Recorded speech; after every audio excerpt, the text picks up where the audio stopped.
Andrés, bueno, en fin, un auténtico placer tenerte aquí. José, ¿cómo estás? Hola, ¿qué tal? Muchísimas gracias por invitarme. Primero de todo, ¿qué le lleva a un médico a especializarse en psiquiatría? ¿Por qué esa especialidad? A ver, yo lo tenía muy fácil, lo tenía en mi casa. Mi padre era psiquiatra, mi madre psicóloga, creo que estaba vendido ya de nacimiento.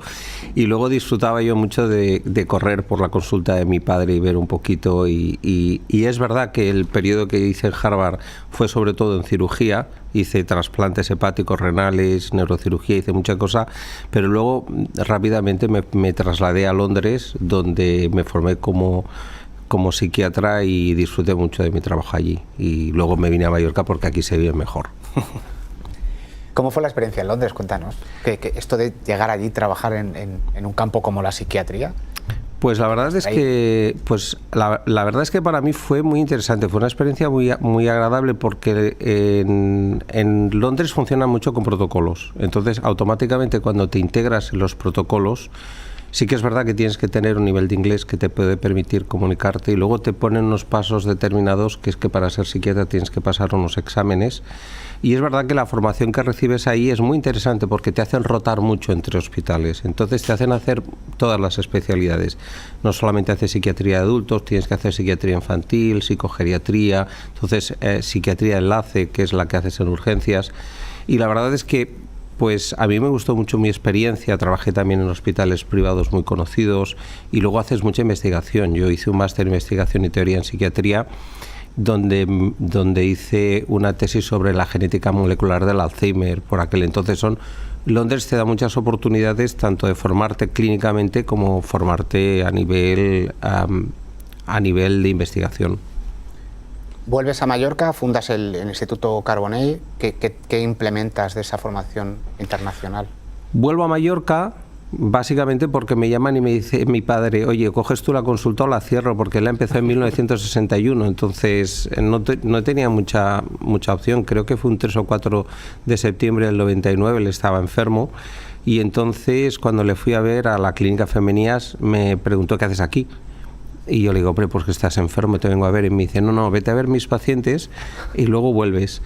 Y eso empecé a hacer y entonces ya automáticamente ya había terminado, ya tenía todos los títulos ingleses y ya empecé con la consulta y luego le quise dar ese aire inglés, ¿no? Donde intentaba que todo el trabajo que hiciéramos lo hiciéramos desde el Instituto Carbonell y en Instituto Carbonell pues le puse así el nombre por mi padre y por darle una continuidad y lo que sí que hice fue ir formando psicólogos, además de los psicólogos que ya se fueron adheriendo al instituto, sobre todo para seguir una línea de trabajo un poco inglesa, que es la que yo aprendí a hacer. Entonces, realmente donde yo he hecho mi formación desde el 99, donde yo he trabajado, ha sido en el Instituto Carbonell. ¿Y qué diferencias de trabajo has visto en esas líneas, entre la línea inglesa o la línea de aquí? ¿Qué diferencias has visto entre países? Bueno, hay mucha diferencia. Lo que pasa es que como yo no he trabajado en un hospital español, yo ya directamente he puesto una manera de cuando trabajas en la psiquiatría privada puedes ofrecer una estructura terapéutica, o sea, puedes hacer un seguimiento del paciente donde tú le vas indicando con qué frecuencia tiene que venir y luego vas jugando mucho con la psicóloga, que yo considero que el psicólogo o la psicóloga o el terapeuta juega un papel crítico en el tratamiento de cualquier enfermedad mental. Entonces sí que es verdad que yo desde el primer momento, aunque fueran pacientes que ya eran antiguamente de mi padre, piensa que llevamos 4 generaciones. Yo a veces cuando me viene un paciente que vino por primera vez en el 61 o en el 65, mi abuela, mi madre, yo, pues a veces yo me quiero hacer fotos para sacarlos en las redes sociales y decirles, oye, desestigmatizar la psiquiatría porque esto al final todos en algún momento en nuestra vida podemos tener un momento malo y tener que recurrir a un psicólogo o a un psiquiatra. Y mi batalla en el Instituto Carbonell era desestigmatizar tanto la psiquiatría como el psicólogo, como el hecho de que recurrir a un profesional de estas características en la complicada vida que tenemos que vivir nos ayuda mucho. Ahora entraremos en temas de divulgación porque nos encanta, pero tú has hecho un trabajazo enorme y además con bastante éxito en intentar divulgar, ¿no?, temas de psiquiatría en redes sociales, cosa que está funcionando muy bien. ¿Qué te lleva a decir, venga, vamos a tirarnos a esta piscina?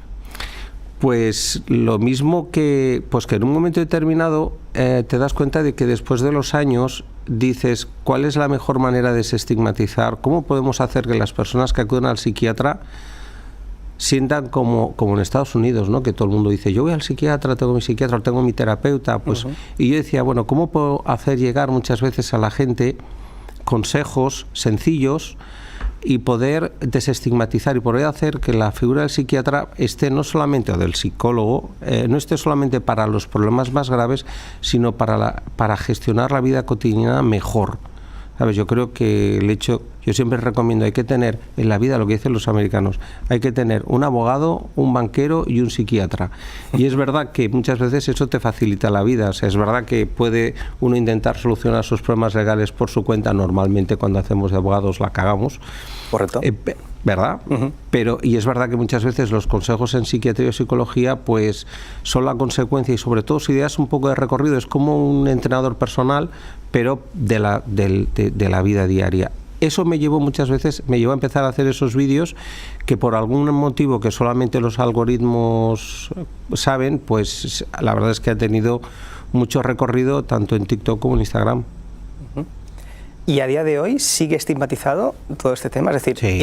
el ir al psiquiatra, sobre todo el psicólogo quizás, pero ir al psiquiatra, uno lo asocia un poco de, hablando en plata y mal, uno está loco. Pídele a un paciente tuyo que te ponga 5 estrellas en Google. Correcto.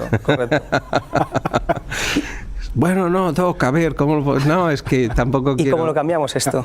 Aparte con la divulgación... Yo creo que, ¿cómo lo cambiamos? Estamos en ello. Yo creo que poco a poco las nuevas generaciones se dan cuenta de que el apoyo psicológico y el apoyo psiquiátrico, pues que no los psiquiatras lo único que hacemos es medicar, y que es verdad que los psiquiatras y los psicólogos trabajamos de la mano. Yo me apoyo muchísimo en el trabajo del psicólogo. Y que realmente lo que hacemos es ayudar a que la gente esté mejor. Es que tú lo piensas, la primera pregunta que nos hacemos por la mañana es ¿qué tal has dormido? Y el que ha dormido bien, ¡qué suerte! Entonces muchas veces no nos damos cuenta de que el día a día nos lleva a un límite en el que todo lo que hacemos es poco, siempre podemos hacer algo más. Entonces eso nos hace... El poder conseguir llegar a ese equilibrio es la consecuencia del trabajo que puedas hacer con ese psicólogo o a veces con el psiquiatra si es necesario. ¿Qué pasa con esta hiperactividad? Que estamos todos, que parece que tenemos que hacer 150.000 cosas y al final acabamos diciendo, es que no me da la vida. A ver, la verdad es que es la vida misma. Muchas veces nosotros estamos educados en una cultura del éxito, de que tenemos que ser los mejores profesionales, tenemos que ser los más famosos y somos víctima de esto. Yo comentaba que fuera antes que Joana, la que me prepara el café por las mañanas, me dice, ¿qué, Doc? ¿Cómo se presenta el día? Y yo le digo, bueno, un poco estresado. Y me decía, no haber estudiado. Me dice, no haber estudiado. Y digo, bueno, pues la verdad es que tiene su punto, porque es verdad que nosotros estudiamos y si tú te fijas, siempre queremos saber más, siempre queremos hacer más, siempre, si hemos hecho un libro, queremos hacer 2, si queremos... Y llega un momento en que a veces, quizás el sentimiento de culpabilidad que tenemos de no hacer nada, o de dedicarnos tiempo, o el hecho de hacer cosas por nosotros, y que eso no se considere como egoísmo o como vaguería, o hay una palabra que yo tengo erradicada, esa palabra que dice que es que no hago las cosas que debería hacer, ¿no? Entonces, doctor, yo es que no, y le digo, oye, no, ten paciencia porque no todos los días, las personas tenemos primaveras, en otoño estamos más cansados, en otoño todavía más, en verano o invierno pues nos gusta más estar en casa. Entonces tenemos que ser un poquito más condescendientes con nosotros mismos, la verdad es que sí, y no ser víctimas un poco de la presión o las exigencias de la sociedad en la que vivimos. Es decir, que a veces hay que, entre comillas, perder el tiempo o no hacer nada. ¿Eso es positivo? Terapéuticamente. No, ¿cómo podemos decir eso? Perder el tiempo. Podemos decirlo, invierte el tiempo en ti. Fíjate, ya no es lo mismo, ¿verdad? Pero es verdad, o sea, es hacer yoga, no hacer nada. Pues hay gente que desconecta mirando la televisión, las redes, o que desconecta un poquito, siempre con moderación, porque tampoco hay que excederse. Pero es verdad que muchas veces hay que escuchar a tu cuerpo y decirte, oye, hay veces que estoy agotado y que no puedo, ¿no? Y, oye, tengo en este caso que estudiarme, tengo que hacer esto, hoy no estoy en condiciones de poder hacerlo, mañana. Y seguro que al día siguiente te encontrarás mejor. Para nosotros, llevando un poco al tema jurídico, para nosotros es importantísimo la labor de un psicólogo, de un psiquiatra en el ámbito judicial. ¿Cómo es esta interactuación para vosotros como profesionales cuando os vienen a preguntar, por ejemplo, oye, ¿cómo ha influido esta enfermedad en este caso en concreto? Pues mira, para mí es un tema que después de llevar 5 o 6 años ejerciendo en Instituto de Carbonell, en un momento determinado me vino un caso de una señora que insistía y me dice, mire, es que mi hijo después del accidente de tráfico no ha vuelto a ser el mismo. Me dice, conduce, sigue haciendo vida normal y tal. Entonces yo lo hablé en uno de los congresos, lo hablé con el que era el presidente de la Sociedad Española de Psiquiatría Legal y digo, oye, ¿esto cómo lo gestionas? O sea, ¿cómo pasas del diagnóstico a lo que te pide el juez, que es, pero qué puede hacer o no puede hacer, la capacidad funcional de esa persona? Me dice, porque este hombre puede conducir, este hombre puede hacer cosas. Y me dice, bueno, no. Me dijo, sí, tiene una respuesta muy fácil, haz el máster. Hice el máster en Psiquiatría Legal y Forense en la Complutense y luego te das cuenta de una cosa, de que el diagnóstico es una palabra que no necesariamente está vinculada a lo que el juez necesita. Nosotros somos asesores, pero nosotros tenemos que explicarle, efectivamente sí puede conducir, pero va en dirección contraria. Pero va y luego se pierde siempre. Efectivamente, sí puede coger las cartas, pero las coge del revés. O efectivamente, si tienes un trastorno mental, tiene una depresión, pero ¿cómo le afecta esta depresión? ¿Realmente qué es lo que puede hacer o qué no puede hacer? ¿Y cómo puedes demostrar que esa enfermedad, demostrar de manera efectiva, no especulando? Hombre, es que yo considero que posiblemente, no, sin especular. Tienes que intentar, lo que yo digo es demostrar el carácter. O sea, muchas veces en psiquiatría lo que no puedes decir es, oiga, pero este hombre puede cuidar de sus hijos, es que tiene ansiedad y depresión, o esta mujer puede cuidar, o es que tiene este problema. Entonces muchas veces lo que tú tienes que hacer es analizar a ver qué es lo que es capaz de hacer, cuáles son sus habilidades, cuál es su historial biográfico y explicárselo al juez. Mire, lo que este hombre puede hacer son estas cosas. Entonces, en base a lo que está o puede o lo que no puede hacer, en base a estas enfermedades, en base a que tiene pues trastornos psicóticos o que tiene esquizofrenia o que tiene depresión, que ha hecho todo tipo de tratamientos, que no ha mejorado, que ha estado ingresada varias veces. Entonces, tú te das cuenta de que esta persona, el tratamiento no está siendo efectivo, la enfermedad es crónica, que lo hemos intentado todo, que esta persona no se vale por sí misma, y entonces es cuando tú le dices al juez, a ver, su capacidad funcional realmente necesita de una tercera persona. O cuando tú valoras si una persona dices, a ver, cuénteme usted cómo está hoy, hábleme usted de su capacidad, o qué ha leído, qué ha hecho, pues no me acuerdo. Entonces le puedes asesorar muchas veces al notario de a ver si esta persona está capacitada para hacer un testamento o no hacer un testamento. Yo creo que sobre todo cuando nos vienen a buscar para poder hacer esa asociación entre que tiene una enfermedad mental y a ver si esa enfermedad mental está influyendo en el caso en cuestión y en qué medida puede estar influyendo. Y lo más importante de todo es hacerlo con evidencias, no con especulaciones. No sé si os he liado más. No. Sí. Entonces no solo es el tratamiento con ese paciente, sino también el estudio previo de todo el historial y de todos los tratamientos que haya sido objeto esta persona. Claro, es imprescindible. Totalmente. Realmente un informe pericial tiene que ser...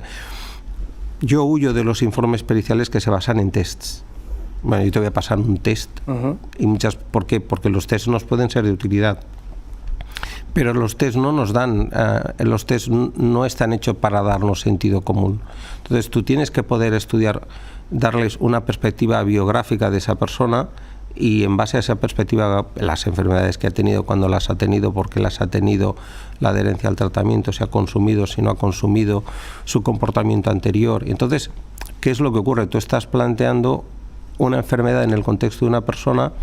Es verdad que puede estar apoyado por los tests y luego le dejas al juez decidir en base a la información que tú le das. Lo que tú puedes hacer es hacer una presentación comprensiva de tal manera que cuando nosotros hablemos no estemos hablando de cumple los criterios del DSM tal y del CIE tal, y claro, el juez se queda así como me quedaría yo cuando vosotros habláis de usurcación y cosas raras que digo, debe ser, y digo que debe ser eso y tal, ¿no? Entonces es verdad que yo creo que muchas veces lo que hace el psiquiatra en relación al tema legal es sobre todo aportar un poquito de sentido común y ponerse a disposición de las personas que quieran poder saber un poquito más sobre cómo una enfermedad mental puede afectar a la hora de tomar decisiones. o en los actos que haya podido hacer. Hay un poco de leyenda urbana porque mucha gente de la calle, ¿no?, cuando hablas de temas psiquiátricos y judiciales, dice, bueno, pues este se hace pasar por loco y ya se va a librar. Es difícil fingir una enfermedad psiquiátrica que no se tiene. Es fácil. Contéstame tú, es difícil, es fácil, no lo sé. Yo veo muchos clientes que... A ver, por eso te digo que en un informe pericial lo más importante de todo es basarse en las evidencias. O sea, tú puedes hacer lo que te decía antes, cuanto más extenso es la información que tú obtienes de esa persona, de todo su historial biográfico, la mejor manera de predecir el futuro es analizando el pasado. Entonces, cuando tienes a una persona que te puede estar diciendo la verdad o no, porque tiene un beneficio secundario, un interés, lo importante es sobre todo tener en cuenta que quizás te esté contando su versión. Y te lo voy a complicar más. A veces te cuentan su versión consciente o inconscientemente. O sea, hay muchas personas que directamente, de hecho, si nosotros ahora habláramos dentro de media hora sobre cómo ha sido, cada uno de nosotros tendría una opinión diferente. Entonces, hay veces que las personas recuerdan las cosas de manera parcial y eso no necesariamente es una enfermedad mental. Entonces lo que pasa es que ellos mismos, ¿qué es lo que ocurre? Te tienes que basar en las evidencias y en las limitaciones que tiene la ciencia. O sea, yo puedo decir tiene una enfermedad mental y esta enfermedad mental en ese momento yo puedo demostrar que está afectando a esta persona porque tienes una manera de poder demostrarlo. Tienes que en el momento que detuvieron a esa persona pues estaba hablando de delirios o en el momento. Entonces estas cosas luego las puedas aportar. Es que te puedan estar mintiendo. La mentira tiene el problema que no aguanta el paso del tiempo. Entonces, ¿qué pasa? Pasa que luego no te acuerdas de a quién le has dicho qué versión.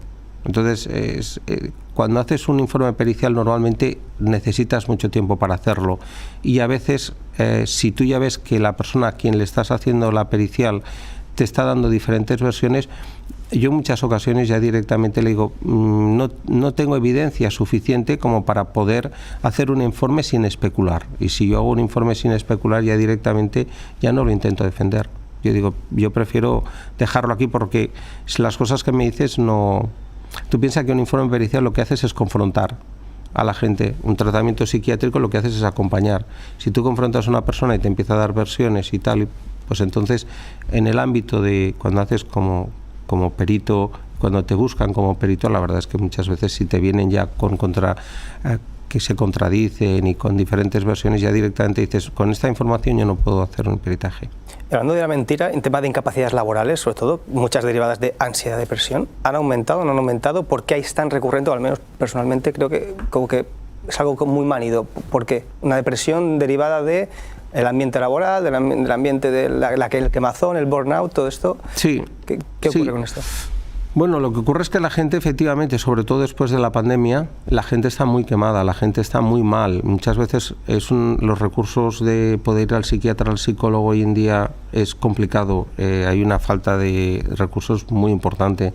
Entonces la gente efectivamente no puede, muchas veces te lo dice, doctor, no puedo más. Le digo, tienes 40 años, tienes 37 años. O sea, tú te vas a recuperar más pronto o más tarde. Entonces es verdad que es muy importante recurrir a un buen tratamiento psicológico psiquiátrico y luego también es una lucha en consulta el hecho de hacerles ver a la gente que, a ver, yo no te puedo hacer un informe una incapacidad por un trastorno tratable. Luego tienes que tener en cuenta que muchas veces tiene que ser trastornos graves, recurrentes, que no responden al tratamiento, que afectan claramente y todo esto tienes que poder demostrarlo. Entonces, por eso, de alguna manera, es verdad que la gente te viene desesperada diciendo, es que así no puedo. Y tú lo ves y dices, es que así no puedes, pero tampoco quiere decir que dentro de 1 año, 2 años o 3 años no estés en condiciones de poder hacer vida normal. En tus vídeos hablas mucho del cansancio emocional, de la sobreexigencia y del vacío que dejan, ¿no?, la falta de vínculos reales. ¿Realmente vivimos así de desconectados? Yo creo que hay un antes y un después, disculpadme. A ver, el COVID nos cambió a todos. O sea, cambió la generación de cristal que nosotros hablábamos antes, todos los adolescentes, las relaciones entre las personas. Ahora te diré cuántas personas se conocen en el bar y cuántas personas se conocen por las aplicaciones. Entonces, es verdad que cada vez más te encuentras que hay una dificultad. A ver, hemos dejado de socializar durante 1 año y medio, durante 2 años, y ahora estamos volviendo a cogerle otra vez el ritmo. La sociedad cambia, ahora la mujer tiene un papel mucho más predominante de lo que tenía anteriormente.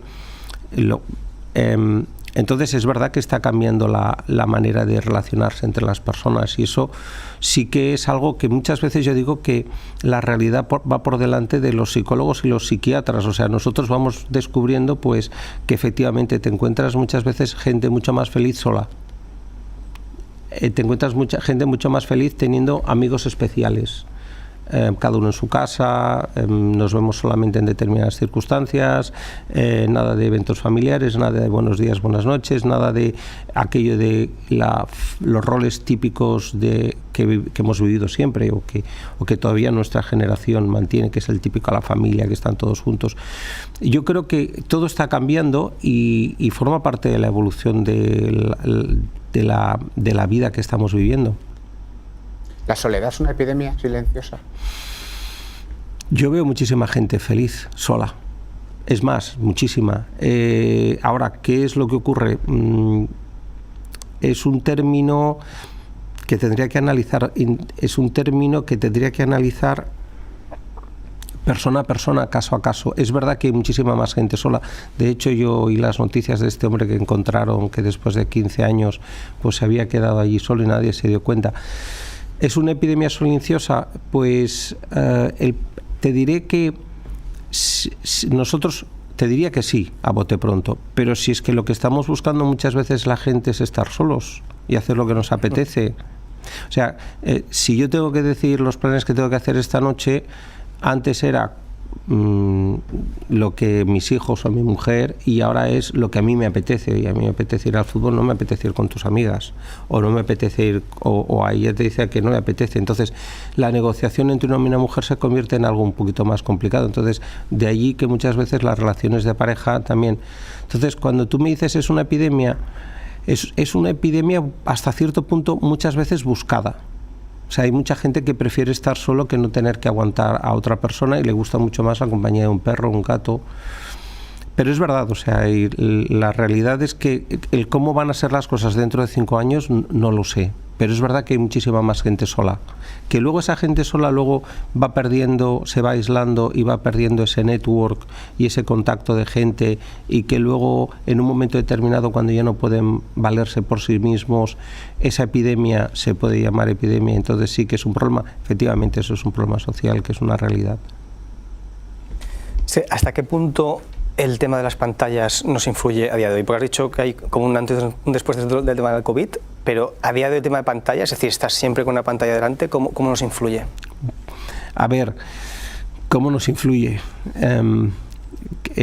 Pues es una pregunta muy interesante, porque si os fijáis, vosotros tenéis el iPad, todos tenemos el móvil, estamos pegados al móvil. Nuestros hijos están pegados al móvil. Sorprendentemente, cuando les llamamos nunca lo cogen. Bueno, de esto, perdón, pero podemos hablar de la gente que tiene generaciones de fobia a hablar por teléfono. Esto lo he escuchado, también, no sé si es algo, pero también. Me parece un poco... Yo tenía un paciente que me dijo que se comunicaba con sus hijos por bizooms. O sea, pero es verdad, o sea, la gente muchas veces, o cuántas veces me han dicho a mí, doctor, usted tiene que ver mi estado de ánimo siguiendo mi Instagram. O mi psiquiatra me diagnostica según lo que subo en Instagram o en TikTok, ¿no? O las historias que hago.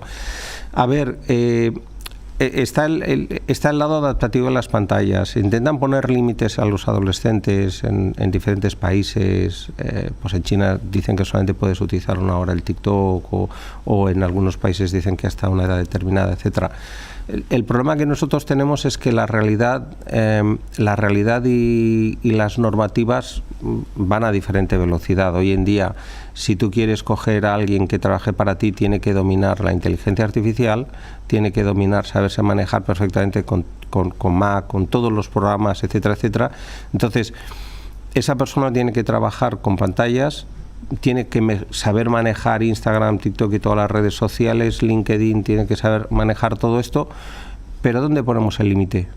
Si ahora, no sé, si la última estadística que vi era que 1 de cada 3 matrimonios se conocían en redes. Yo creo que ahora posiblemente es más.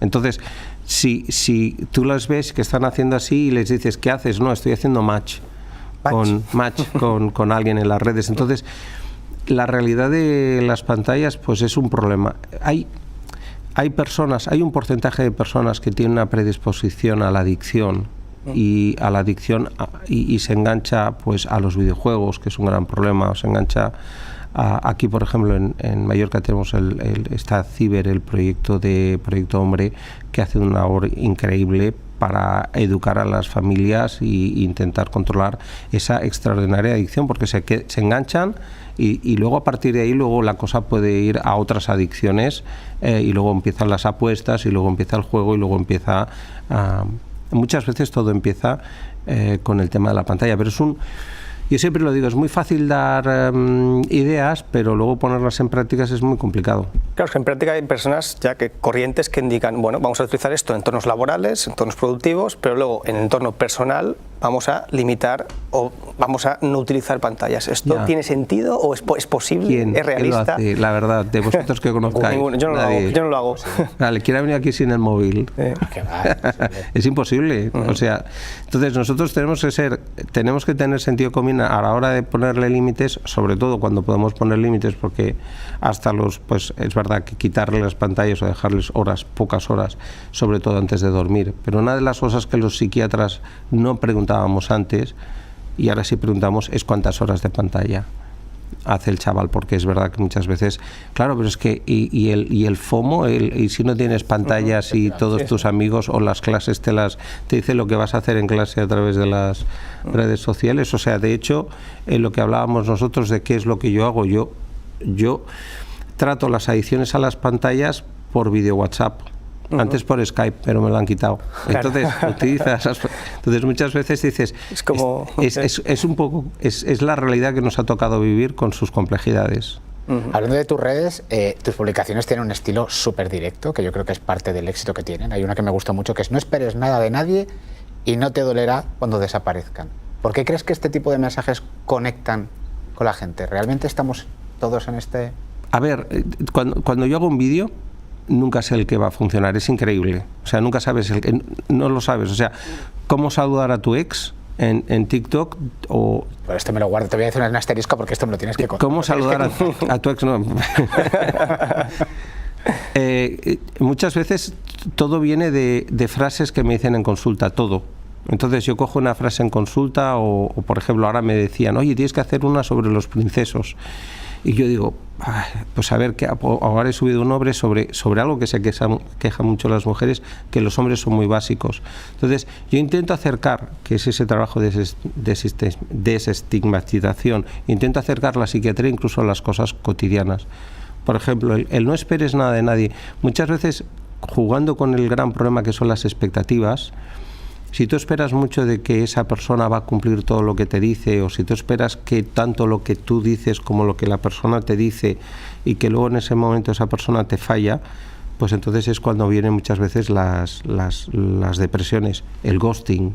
La gente desaparece en las redes, está a la orden del día. Es el hecho de que muchas veces nosotros queremos dar una imagen en las redes sociales que no es lo que realmente es, y luego esas personas, cuando ya han tenido 2 o 3 citas, dicen, uy, van a descubrir que yo no soy quien parezco ser, entonces prefieren desaparecer, o literalmente se ha vuelto muy de moda el hecho de... Entonces, no esperes nada de nadie, es un poco una manera de protegerte.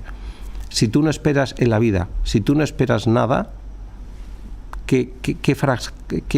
si tú ya directamente dices, mira, lo que me aporte un amigo o lo que me aporta una pareja, y no tienes unas expectativas de que va a ser leal, fiel y que va a estar para mí 100%, pues entonces ya no te llevas esa gran decepción. Entonces, coge las cosas de la vida como vienen, disfrútalas como vienen y entiende que a veces vienen de una manera y otras veces vienen de otra, que es una manera es una filosofía que me la dijo un paciente, que me pareció muy interesante compartirla. ¿Todos son dramas? Es decir, hemos hablado con una entrevista, una psicóloga, en cuanto a diferenciar los problemas perjuicios o básicos del día a día con auténticos dramas que hay gente confunde. Todos son dramas. ¿Cómo se trata? ¿Cómo hacemos esta distinción entre lo que es un drama de verdad y lo que es un inconveniente de una discusión con la pareja, un problema laboral concreto, muy pequeñito? ¿Cómo hacemos esta distinción sin convertirlo todo en drama? Depende de la persona. Hay personas que te dicen, a ver, no dramatices, y está enfrente a una situación, o dramatizar. Cada persona tiene sus mecanismos de enfrentarse a la vida. Entonces hay personas que su mecanismo de enfrentarse a la vida es dramatizando las cosas, pero esos son sus recursos, es su capaz de gestionarlo. Ahí tiene la posibilidad de ir a un psicólogo o que le pueda ayudar a tener más mecanismos de defensa, o de defensa no, más mecanismos de gestión, y esa persona puede ir evolucionando. Pero no es menos cierto que cada persona es diferente. Entonces hay veces que la gente tiene la necesidad de dramatizar para llamar la atención, pero yo no lo veo. A veces hablaba en un vídeo de los gritos silenciosos, ¿no? O que es cuando esas personas a veces se callan y realmente están viviendo un drama y no lo comparten, por el hecho de que la gente no piense que siempre están hablando de dramas. La vida es complicada. Vivimos una situación que siempre nos están pasando cosas, y si lo pensáis, no estamos preparados para las pérdidas. O sea, y es normal hasta cierto punto, pero perdemos un ser querido y para nosotros es un drama, y es un drama. Pero es verdad que muchas veces cuando te dedicas a la psiquiatría, ves muchas veces que las personas no entienden que la pérdida forma parte de la vida misma, ¿no? Que posiblemente, yo el otro hice un vídeo que decía, prepárate para que te dejen. Porque vi un artículo que dice lo que dura las parejas ahora son máximo 16 años. Entonces, me contaban que en México ahora hay, que esto mexicano me puede llevar la contraria, pero que hay unas cartillas de matrimonio de 2 años, prorrogable a 5 años, o sea, que ya de entrada tú tienes que tener en cuenta que muchas veces uno de los consejos que yo le doy a mis pacientes cuando conocen a alguien es preguntarle, tú así como quien no quiere la cosa, pregúntale cuánto le suelen durar las parejas para saber si tú tienes fecha de caducidad o no. Entonces muchas veces te dicen, no, yo a los 2 años ya es que me canso de mis parejas. A ver, si ha tenido 10 parejas anteriores y se han cansado de ellas, ¿cuánto tiempo llevas con ella o con él? ¿Sabes? Entonces hay que tener en cuenta que muchas veces el poder conocer más o el poder entender más o los pequeños detalles, el tener un terapeuta que te ayude a fortalecerte, a lo que tú decías antes, ¿no? De que si no esperas nada de nadie, pues no te decepcionas, y que los dramas, si los gestionas, no son tantos dramas y no te afectan tanto a la hora de vivir. ¿Y terapia, ahora que has hablado del tema de pareja, terapia de pareja, tiene sentido hacerlo o no tiene sentido? Total. Hoy en día el problema de la comunicación entre las parejas es brutal, y más con los tiempos que vivimos. Yo diría que a ver, voy a decir algo atrevido. Yo recomendaría a todas las parejas que hicieran terapia de pareja para mantenerse bien, porque a vosotros, si habéis tenido hijos, os vino un manual de cómo manejar un hijo, ¿no, verdad? Tampoco nos viene un manual de cómo hacer funcionar una pareja. Entonces, la pareja se tiene que trabajar. Hay que trabajar el hecho de que, por ejemplo, tú tienes que saber cuáles son las inquietudes que tiene la otra persona, cuáles son las tuyas, tu manera de pensar, y a medida que vas pasando más tiempo juntos, el ir pudiendo crear un ambiente de comunicación en el cual podáis los dos evolucionar. Pero ¿por qué la gente espera a que la relación de pareja vaya mal para ir a una terapia de pareja? O sea, nosotros vamos a un higienista dental para mantenernos dentro de un cierto... Entonces, a mí me parece que muchas veces los psicólogos no recurrimos al psicólogo con suficiente antelación, O sea, abogas más por una cultura de la prevención incluso, ¿no? Como se hace en otras disciplinas, como en nutrición, como en ejercicio, como abogacía, ¿no? Totalmente, totalmente. ¿Tienes por qué acudir al profesional cuando tienes un problema? Trábajalo antes de que lo tengas. A ver, es que la vida se nos está complicando. O sea, se nos ha abierto de repente los que somos analógicos, se nos ha abierto la dimensión digital. O sea, el otro día estaba leyendo que se cierran discotecas en Francia porque los adolescentes ya no van a discotecas. Digo, a ver, que luego te puedes creer estas cosas o no, pero es verdad que muchas veces en las relaciones de pareja, cuando tú ves que las relaciones de pareja sufren y muchas veces fracasan, y tú quieres que realmente funcione y tú quieres poner de tu parte y te dicen aquello de se lo he dicho 1000 veces y no me entiende, dices, oye, si hay algo en lo que no estáis de acuerdo, acudir a un profesional antes de que la situación se haya deteriorado mucho. Una relación de pareja hay que cuidarla mucho desde el primer día. O sea, el hecho de que una persona te dedique su vida, su tiempo, se preocupe en exclusividad por ti, eso es algo que muchas veces nos olvidamos de valorarlo en su justa medida. O sea, tanto uno como el otro. Entonces yo creo que si nosotros nos preocupamos de que la otra persona, de las inquietudes de la otra persona y que de la otra persona esté bien, y que nosotros le estemos aportando a esa persona lo que esa persona espera de nosotros, es muy importante, es una responsabilidad. Si te fijas, nos dejamos llevar muchas veces por la inercia. Ya somos pareja, ya estamos casados, ahí estamos. No. Las relaciones hay que cuidarlas y ahora más que nunca. Parece que está de moda, según en qué generaciones has hablado de la generación de cristal, ¿no? Pero para ellos como que tienen mucho más normalizada la terapia, el ir al psicólogo, al psiquiatra y tal, pero también está como lo tienen muy en boca el aprender a soltar, ¿no? El no luchar por las relaciones, como tú decías ahora, sino, bueno, pues a la primera que hemos hablado 2 veces del problema, si esto no se soluciona, pues no eres la persona que tiene que estar conmigo. Son una generación que tienen es una nueva generación que nosotros tenemos que aprender de ellos y aprender a gestionarlos. O sea, si toda esta generación de 14 y 16 años que las relaciones de pareja lo gestionan por culpa del COVID a través de las redes sociales, que supuestamente son tan frágiles y son que no tienen la determinación o no tienen la ambición, si todas estas personas tú les das un entorno adecuado, te das cuenta de que son unas personas extraordinariamente capaces en otras áreas y en otros entornos. Entonces, podemos llamarles generaciones de cristal los que somos analógicos, los que los que teníamos tocadiscos, DVDs, me atrevo a decir, o sea, todas estas personas que éramos los que hay que sacrificarse la letra con sangrienta, todo esto ya no entra en la cabeza de...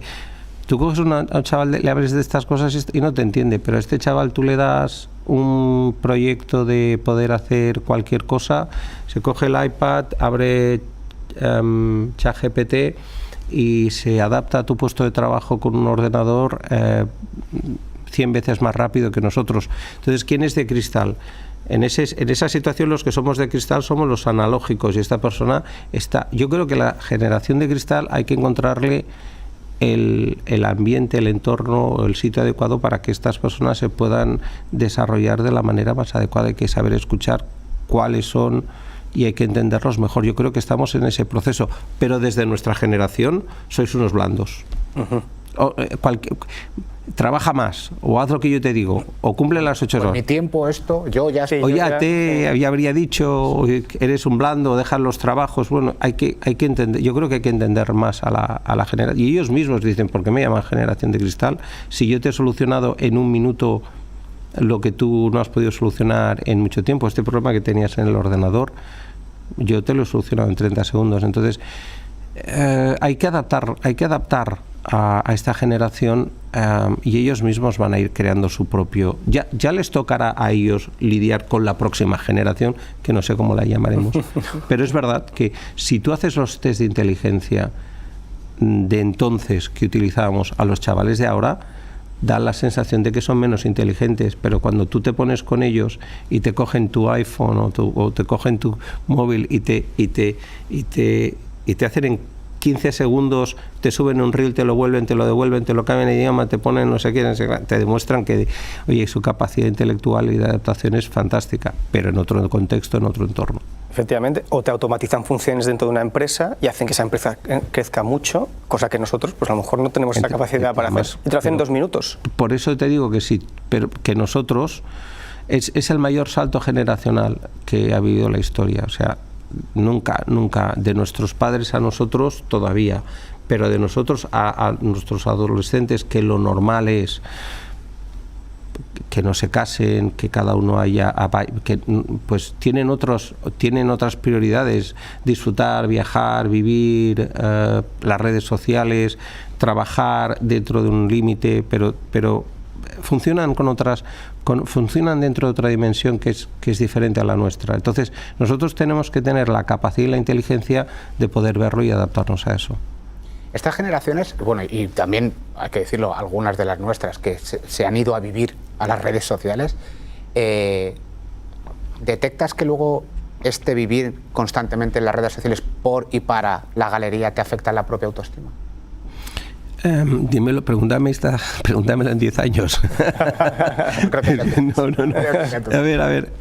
No, porque claro, lógicamente, ahora lo dicen menos, lo de quiero ser youtuber, pero o soy influencer.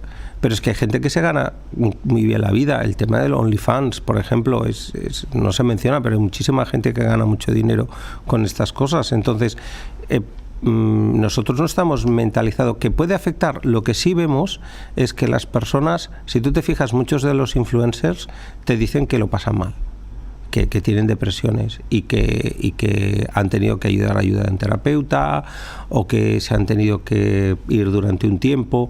Yo creo que es como cualquier otra cosa, tienes que poder gestionar tu vida profesional en las redes y luego tener tiempo para tu vida. Si no mantienes el equilibrio de vida personal, tiempo para tu entorno familiar, amigos, etcétera, tiempo para tu trabajo y tiempo para ti, si no eres capaz de hacer eso, cosa que las redes te lo ponen muy complicado, porque las redes lo que te pide es comparte tu vida privada. Dinos qué haces cuando llegas a casa, comparte cuando vas por camino en coche, eso es lo que valora muchas veces el algoritmo, compartir las cosas cotidianas. ¿Puede afectar a tu autoestima?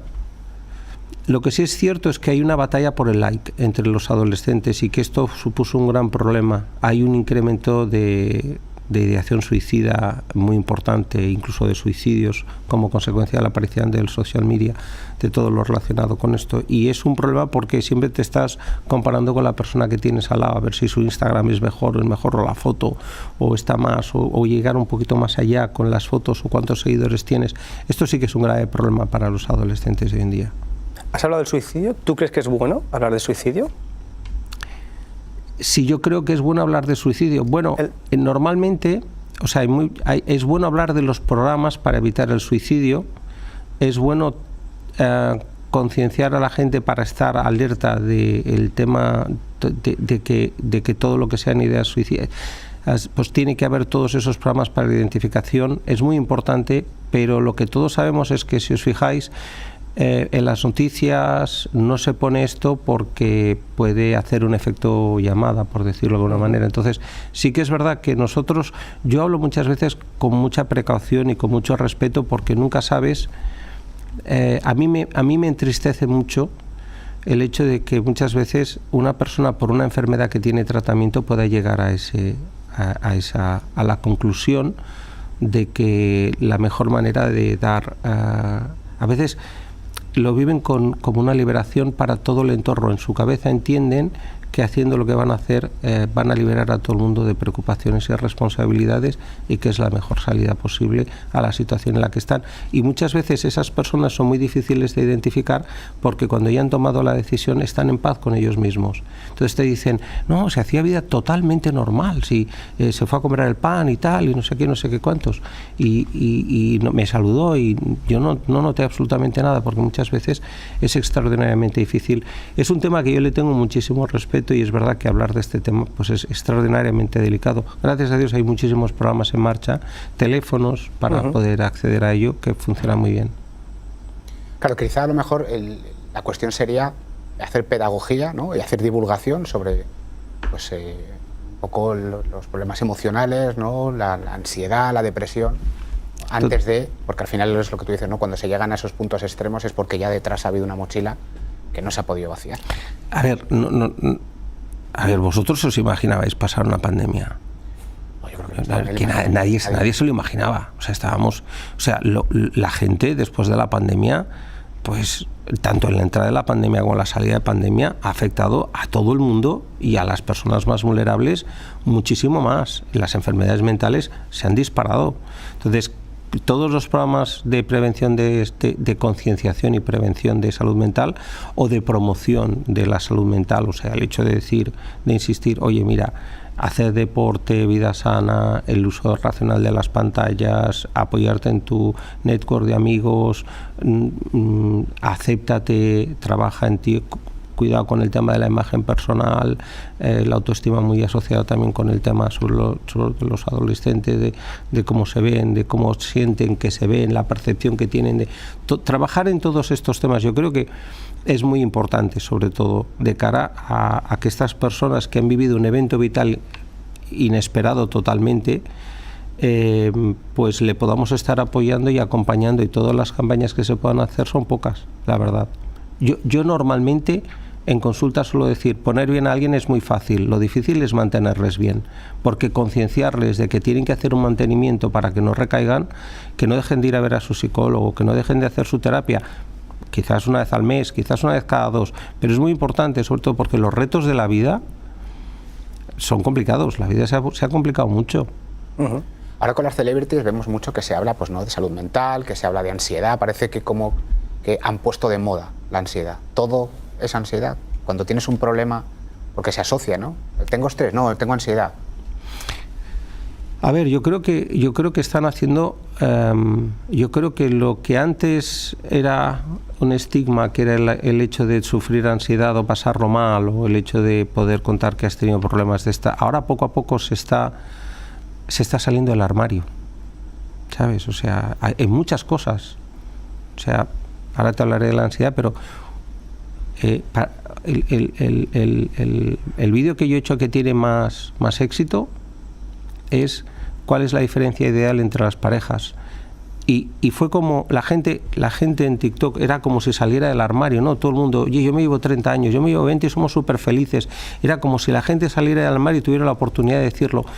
La gente, cuando le das la oportunidad de decir, yo estoy sufriendo, yo sufro, yo en las películas salgo muy bien, o en los vídeos que hago salgo muy bien, pero detrás de los vídeos yo me tengo que preocupar, tengo que pensar, o sea, cuando tú ves cuando un influencer, un youtuber, o cuando una persona tiene que programar el contenido que va a hacer, o sea, son trabajos que requieren full time, o sea, es un trabajo, es un equipo, vídeos, cámara, no sé qué, luego una persona que te está asesorando, otro que está investigando el algoritmo. Entonces, muchas veces el cuidar nuestra autoestima es muy importante, y yo creo que esas personas que son más mediáticas, que son todos los actores que están empezando a hablar de este tema, yo creo que lo que están haciendo es hacer algo que era normal, que es el hecho de, oye, vamos a simplificar y darle un tono de sencillez y de coloquio al hecho de que yo a veces no estoy bien, no duermo bien, y además es que, oye, que tengo ansiedad,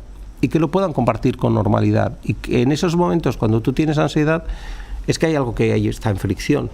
Oye, a lo mejor la cantidad de trabajo, los ritmos que llevas, el viajar, los papeles que tienes que hacer, el estudiarte un papel, o el hecho de tener, o que no te guste el contenido, o los haters, no, continuamente gente que se dedica, que les encanta, pam, pam, pam, pam. Y luego te dicen, para manejar un hater no hay que contestar, no hay que hacer nada, o sea, dejarlo ir, ¿no? Deja que te odie y entiende que forma parte de que siempre habrá gente.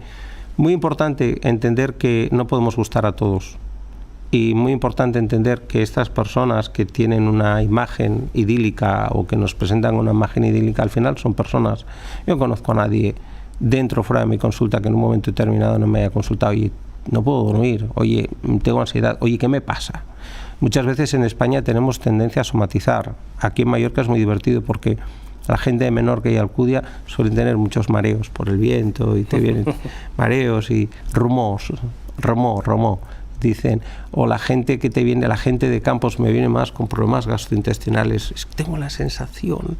La gente de Santa Ponsa es más opresión en el pecho.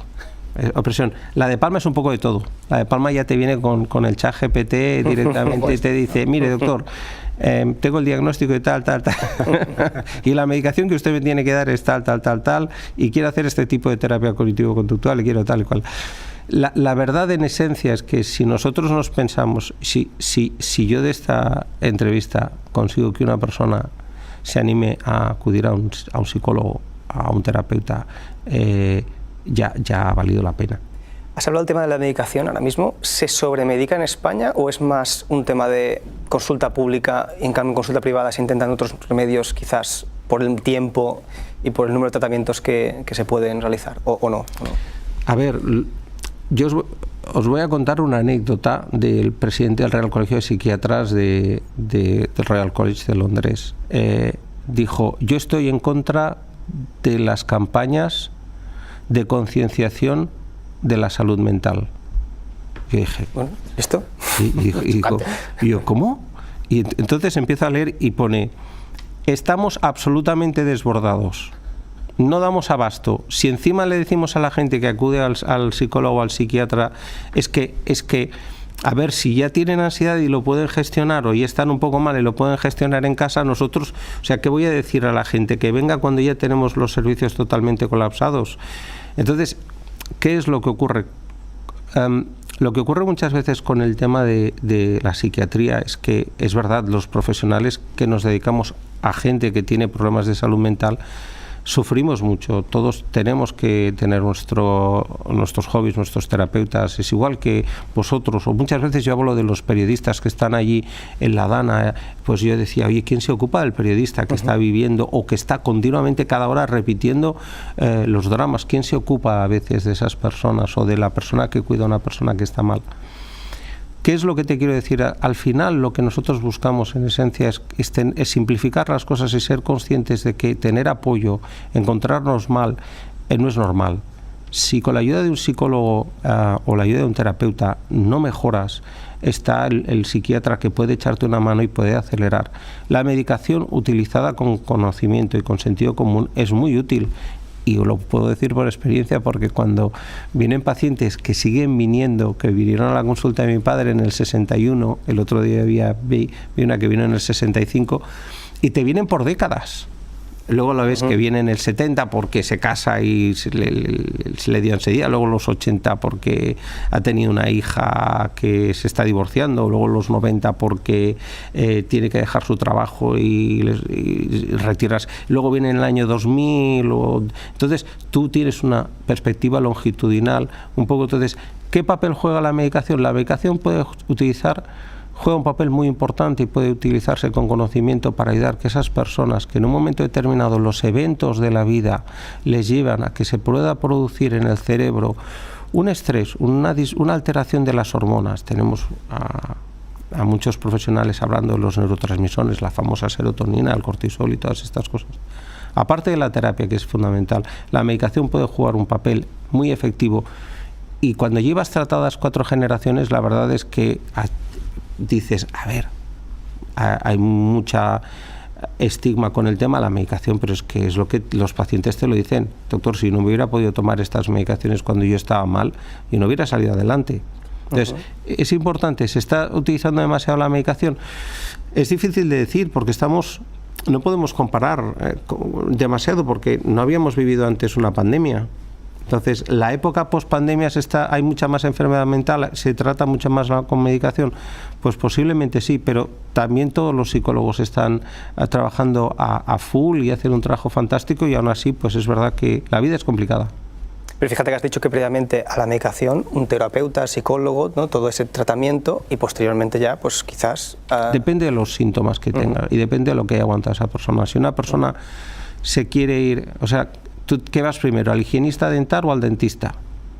Si eres una persona que está concienciada de que tienes un problema y que te quieres hacer una limpieza bucal, no vas porque tienes un problema. ¿Qué pasa? Vamos directamente cuando ya nos duele una caries. Entonces vas directamente al psiquiatra muchas veces, pero yo enseguida les pido que vean a un psicólogo, porque creo que paralelamente a que yo les pueda solucionar el problema de la caries, paralelamente el trabajo psicológico es muy importante. Entonces yo siempre digo, hay que parar antes la medicación que la terapia.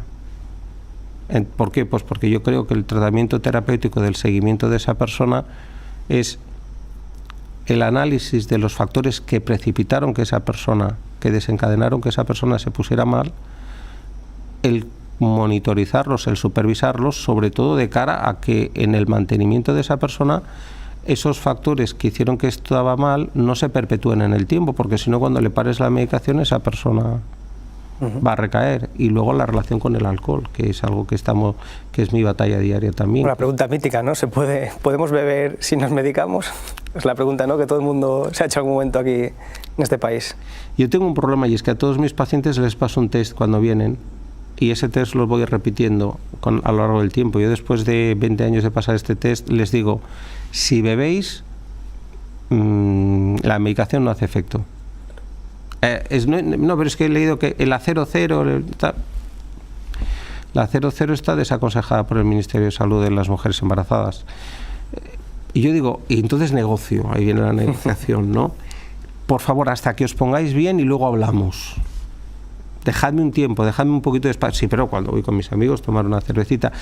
Todos mis pacientes que estén viendo esto se deben estar riendo ahora. Ya me lo ha dicho. Se están riendo ahora. Se están riendo ahora. Doctor, nos quedan 30 segundos, pero lo ha dicho y yo quiero preguntárselo. ¿Cuál es la edad ideal para una pareja?